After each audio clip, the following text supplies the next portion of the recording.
Hello friends, എല്ലാവർക്കും എൻ്റെ പുതിയ വീഡിയോയിലേക്ക് സ്വാഗതം. ഈ വീഡിയോയിൽ ഞാൻ നിങ്ങളോട് പറയുന്നത് നമ്മൾ ഔട്ട്ഡോറിനെ എപ്പോഴും നമ്മൾ സൂക്ഷിക്കണം എന്ന് പറയാറുണ്ട്. കാരണം ആദ്യമൊക്കെ നമ്മൾ ഔട്ട്ഡോറിൻ്റെ ഫാനിൽ വരുന്ന ഗ്രില്ല് ഇരുമ്പിൻ്റെ ആയിരുന്നു. ഇപ്പോൾ വരുന്നത് എല്ലാ മോഡലുകൾക്കും പ്ലാസ്റ്റിക്കിൻ്റെ മോഡലാണ്. അഥവാ അതിൽ എലിയൊക്കെ കടിച്ചിട്ട് ഉള്ളിലേക്ക് ചെന്നാൽ, പ്രത്യേകിച്ച് ഇൻവെർട്ടർ AC ആണെങ്കിൽ നമുക്കറിയാം അതിൻ്റെ PC ബോർഡ് മൊത്തം നശിപ്പിച്ചിട്ടുണ്ടായിരിക്കും.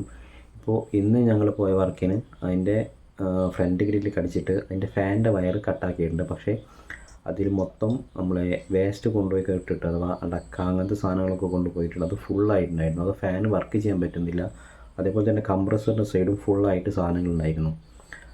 പിന്നെ അതിന് വേറൊരു കംപ്ലയിൻ്റ് ആയിരുന്നത് AC ഗ്യാസ് ഉണ്ടായിരുന്നില്ല. അപ്പോൾ ഞങ്ങൾ ഫുള്ളായിട്ട് അഴിച്ചു കൊണ്ടുണ്ടായിരുന്നു പ്രഷർ ഇട്ട് ചെക്ക് ചെയ്യാൻ വേണ്ടിയിട്ട്. അപ്പോൾ നമ്മൾ ഔട്ട്ഡോർ അതിന് വേണ്ടിയാണ് ഔട്ട്ഡോർ അഴിച്ചു നോക്കുന്നത്, വർക്ക് ചെയ്യുന്നുണ്ടായിരുന്നില്ല. അപ്പോൾ എന്താ നോക്കാൻ വേണ്ടിയിട്ട് അഴിച്ചു നോക്കിയതാണ്. അപ്പോഴാണ് ഇതൊക്കെ കണ്ടത്.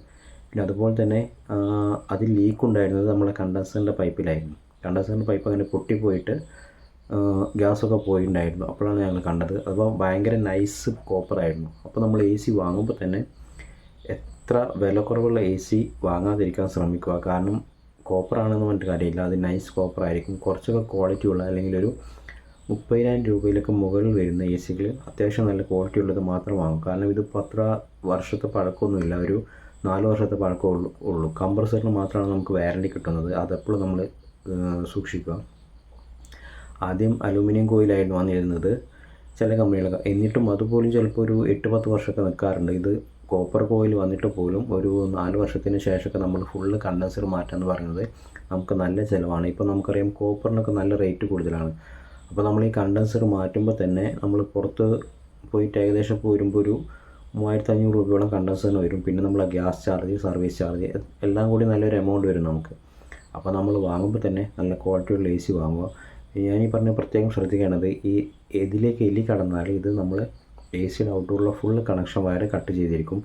അപ്പോൾ നമ്മൾ ആ ACയുടെ ഫ്രണ്ട് ഗ്രില്ല് ഉണ്ടാവില്ലേ, ഫാൻ്റെ ആ സൈഡിലുള്ള ഫ്രണ്ട് ഗ്രില്ല്, അത് എലി കടിച്ചിട്ടുണ്ടോ എന്ന് ഇടയ്ക്കിടയിൽ നമ്മൾ ചെക്ക് ചെയ്യുക. ഇപ്പോൾ ആ സൈഡ് കട്ട് ചെയ്ത ഭാഗം, അഥവാ എലി കടിച്ച ഭാഗം ഞങ്ങൾ നമ്മുടെ ഈ വാഷിംഗ് മെഷീൻ്റെ ഒക്കെ അടിയിലൊക്കെ വയ്ക്കുന്ന പച്ച നെറ്റ് ഉണ്ടല്ലോ, അഥവാ ഒരു ഇരുമ്പിൻ്റെ പോലത്തെ നെറ്റ്, ആ സൈഡ് വെച്ചിട്ട് അടക്കാണ് ഞങ്ങൾ ചെയ്യുന്നത്.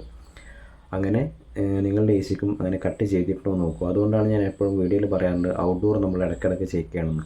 ഇൻഡോർ നമ്മൾ എപ്പോഴും കാണുന്നത് കൊണ്ട് കുഴപ്പമില്ല. ഔട്ട്ഡോർ ചില ഏരിയയിൽ ഔട്ട്ഡോർ പോയാൽ അറിയാം, അവിടെയൊക്കെ ഫുള്ള് കാട് പിടിച്ചിട്ട് നമ്മളെ കണ്ടൻസർ ഫാൻ വർക്ക് ചെയ്യാൻ പറ്റാത്ത രീതിയിലായിരിക്കും. ഫുള്ള് ബ്ലോക്കായിട്ട് ബാക്ക് സൈഡിലൊക്കെ ഫുള്ള് ഇലയും അങ്ങനത്തെ സാധനങ്ങളൊക്കെ വന്ന് അടിഞ്ഞിട്ട്. അപ്പോൾ അങ്ങനെ ചെയ്യരുത്. വർഷത്തിൽ ഒരിക്കലെങ്കിലും നമ്മൾ AC വാട്ടർ സർവീസ് ചെയ്യിക്കുക. അപ്പോൾ ഇങ്ങനെ വാട്ടർ സർവീസ് ചെയ്യുമ്പോൾ എന്താണെന്ന് വെച്ചാൽ ടെക്നീഷ്യന്മാർ വന്നിട്ട് ഫുള്ള് ഔട്ട്ഡോർ കവർ അഴിച്ചിട്ടൊക്കെ ആയിരിക്കും സർവീസ് ചെയ്യുക. അപ്പോൾ ഒന്നും ഇങ്ങനെ സംഭവിക്കാറില്ല. കാരണം അഴിച്ചാൽ തന്നെ പിന്നെ നമ്മൾ ഫിറ്റ് ചെയ്യുമ്പോൾ അങ്ങനത്തെ എന്തെങ്കിലും പ്രശ്നങ്ങളുണ്ടെങ്കിൽ അതൊക്കെ സോൾവ് ആക്കിയിട്ടാണല്ലോ ചെയ്യുക. അപ്പോൾ കഴിയുന്നത് നമ്മൾ സർവീസ് ചെയ്യുക. അതേപോലെ തന്നെ ഈ ഔട്ട്ഡോർ ഇടയ്ക്കിടയ്ക്ക് ഒന്ന് ചെക്ക് ചെയ്യുകയും ചെയ്യുക.